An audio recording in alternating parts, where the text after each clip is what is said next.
walang magsimula, sino gagawa? O ni ato libyuhan, o ato lang gilibyuhan, ito gini-gini na. Sa titigikambot guys. Pero adayon gyapon maglibyo ta sa atong tugkaran. Kay para magkabaton ta og limpyong hangin, limpyong palibot, ug limpyo ta na. Okay. Salamat.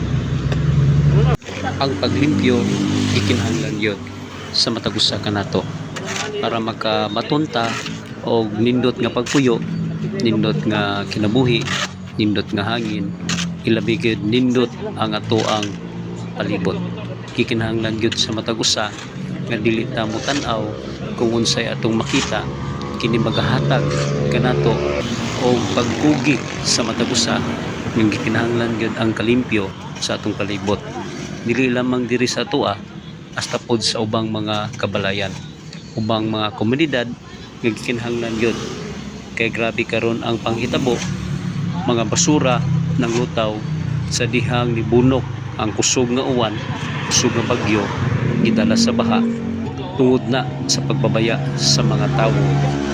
Matagusan nato maong gikinahanglan igsuon maglimpyo ta para makabaton ta og anindot nga kinabuhi sa ato ang umaabot nga mga henerasyon, mga anak, diin sila pod makabenepisyo sa kanindot sa atong palibot tungod sa atong pagkugi o paghatag o anindot kapag puyo sa atong tasatag sa kapamilya.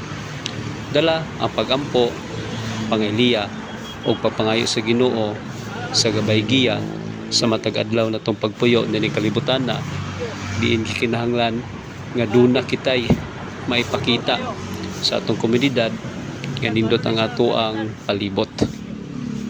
Kahangin nga gihanggap nato labi na gyud nining mga pagkaon nga ato ang ginakaon kanunay. Gikinahanglan gyud nga limpyo ang tanan. Magsugod kini diha nimo ug diri nako ug kanatong tanan. Pag walang magsimula, sino ang gagawa? Hapon dito tanan igsoon maglimpyo ta sa ato ang palibot. Magsugod jud kinahanglan sa ato ang kaugalingon para makabaton tag nindot nga hangin, nindot nga panahon o hilayon ta sa mga kakuyaw isga sama sa baha kung manglimpyo ta mag-start tag limpyo. Okay, come on.